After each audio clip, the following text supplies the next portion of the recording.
Bom dia, pessoal. A gente vai dar hoje início à nossa primeira videoaula do pré. E como tema dessa primeira videoaula, a gente vai ter a independência dos Estados Unidos, né? Antes de falar da independência, eu vou fazer só uma rápida retomada do conteúdo que vocês viram sobre a Revolução Francesa na pesquisa, para a gente entrar um pouquinho na independência, né? Então, em relação à Revolução Francesa, pessoal, o que é que eu queria que vocês tivessem bem em mente? Primeiro, que foi o primeiro movimento na história da humanidade, onde a população, as camadas populares, conseguem tirar um governante do poder, né? Mas precisamente eles conseguem tirar o rei do poder, né? E isso marca o fim do Estado absolutista. A Revolução Francesa ela vai marcar na história mundial o fim dos Estados absolutistas, o fim dessa forma de governo onde o rei tem poder absoluto. E é uma coisa inédita porque, claro, em vários momentos históricos existiram revoltas entre as camadas populares com os governantes. No entanto, pela primeira vez você tem um movimento organizado onde você consegue tirar esse rei do poder, né? É claro que vocês viram que a Revolução teve várias fases. Cada fase um grupo social específico subiu ao poder. Na primeira a gente tem a burguesia, na segunda os jacobinos, depois você tem o Napoleão chegando ao poder.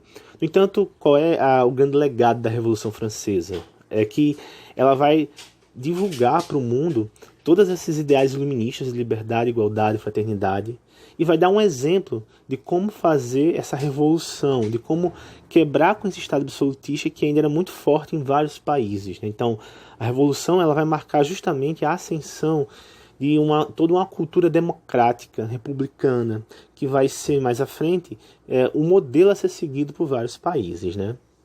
E aí o que é que isso tem a ver com a independência dos Estados Unidos, né? No mesmo período que está ocorrendo a Revolução Francesa, aliás, um período um pouquinho anterior, né, 1774, você vai ter a independência dos Estados Unidos, né?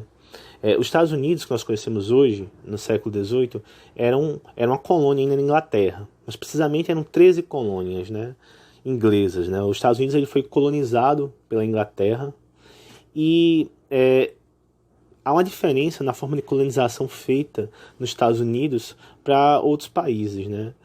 Geralmente, quando a gente fala de colonização nas Américas, a gente cita dois tipos de colonização: a de povoamento e de exploração. A exploração é aquela que é feita no Brasil, por exemplo, onde todos os recursos foram explorados, tirados aqui, e não houve uma preocupação da metrópole em investir na colônia. Já nos Estados Unidos, você tem um tipo de colonização onde a metrópole, a Inglaterra, ela tinha essa preocupação de investir no território, em tentar tornar ele um território que fosse habitado, né? Onde você pudesse mandar pessoas para viver aqui, né? E aí os Estados Unidos ele vai crescer bastante, as colônias americanas vão crescer bastante, elas vão se desenvolver, muitas pessoas da Inglaterra vão vir morar nos Estados Unidos porque vão vislumbrar aí uma oportunidade de ter uma nova vida, de mudar radicalmente sua vida, de prosperar. E vai chegar um momento do século XVIII que as 13 colônias americanas vão estar muito prósperas, né? E aí vai acontecer uma situação interessante. A Inglaterra, nesse período, ela tinha acabado de empreender uma guerra contra a França, chamada Guerra de 7 Anos, uma guerra que desgastou muito a Inglaterra e que fez ela ter a necessidade de conseguir mais recursos para a economia. E a forma que ela encontrou foi o quê? Aumentar os impostos cobrados dos americanos, das colônias americanas. Então, essa cobrança de impostos exagerada na Inglaterra, que foi feita para tentar diminuir os custos da guerra, ela gerou a revolta das colônias americanas. Por quê? Porque as colônias americanas estavam prosperando e chegou um momento que elas começaram a questionar. Então chegou um momento que a colônia começou a questionar.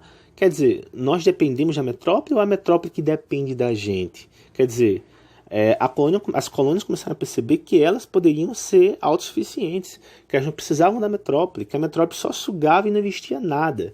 E aí, todas aquelas ideias iluministas que estavam em vigor na França, desde o começo do século XVIII, vão chegar nos Estados Unidos, nas colônias americanas, e vão influenciar de maneira significativa esse movimento de independência contra a metrópole, né? Esse movimento não foi imediato. Algumas colônias aderiram, outras não. No entanto, vai chegar um momento que todas as colônias vão aderir e vão lutar contra a metrópole, né? E a independência americana, ela vai dar um exemplo para as outras colônias nas Américas aqui, né? Quer dizer, várias colônias vão começar a se revoltar contra a sua metrópole, né? Então, o iluminismo vai ser muito importante, porque ele vai influenciar esse movimento. E a Revolução vai dar o exemplo final francesa lá, né? Então, os americanos, quando eles acabarem essa guerra de independência, eles vão elaborar o quê? Uma declaração de direitos humanos, uma constituição, para justamente transformar essa colônia agora em uma república, certo? Ou seja, não vamos ter mais um Estado absolutista, vamos ter um governo republicano, tá bom?